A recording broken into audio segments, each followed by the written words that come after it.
সিরাজগঞ্জে বাড়ছে বিবাহ বিচ্ছেদের সংখ্যা, ভাঙছে একাধিক সংসার। প্রতিদিন গড়ে ৩৯টি বিয়ের বিপরীতে বিচ্ছেদের ঘটনা ঘটছে ১৫টি। পরকীয়া, ক্যাসিনো, জুয়ায় আসক্তি এবং প্রযুক্তির অপব্যবহারের মতো বিষয় উঠে এসেছে এর নৈপথ্যে। আশরাফুল ইসলাম জয়ের প্রতিবেদন, জানাচ্ছেন মিশাল বিনতে আনোয়ার।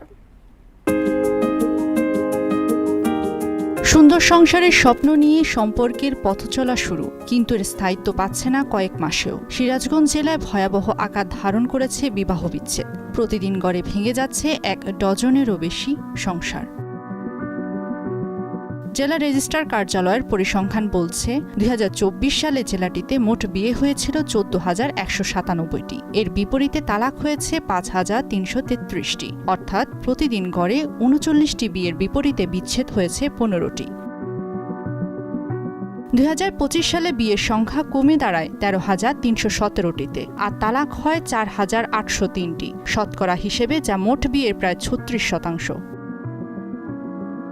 তবে এই অন্ধকারের মধ্যেও সম্পূর্ণ ভিন্ন চিত্র সনাতন ধর্মে। জেলাটিতে গত ২ বছরে ২৭২টি হিন্দু বিয়ে হলেও অফিসিয়ালি একটিও তালাকের ঘটনা ঘটেনি।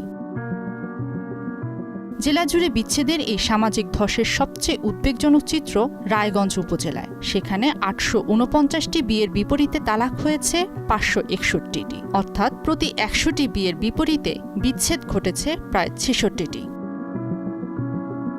স্থানীয় কাজীদের মতে পুরুষদের বেকারত্ব এবং ক্যাসিনো বা অনলাইন জুয়ার ভয়াল আসক্তি এর প্রধান অনুঘটক। মোবাইলের কারণে ভিন্ন ভিন্ন লোকের সাথে তাদের পরকীয়া একটা জড়ায়া যায়। অনেক মেয়েই বলতেছে যে তাদের স্বামী ক্যাসিনো আসক্ত, তাদের বাজারঘাট করার অর্থ থাকে না, সংসারে মনোযোগ নাই, এসব কারণেও।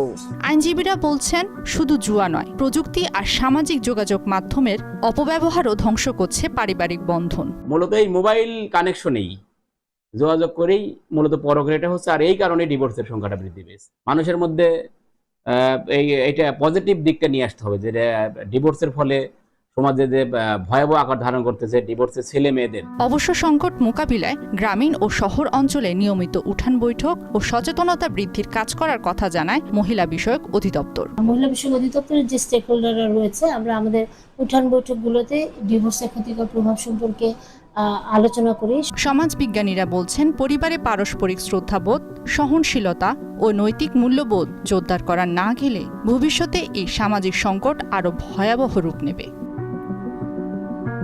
মিশাল বিনতে আনোয়ার, মোহনা সংবাদ।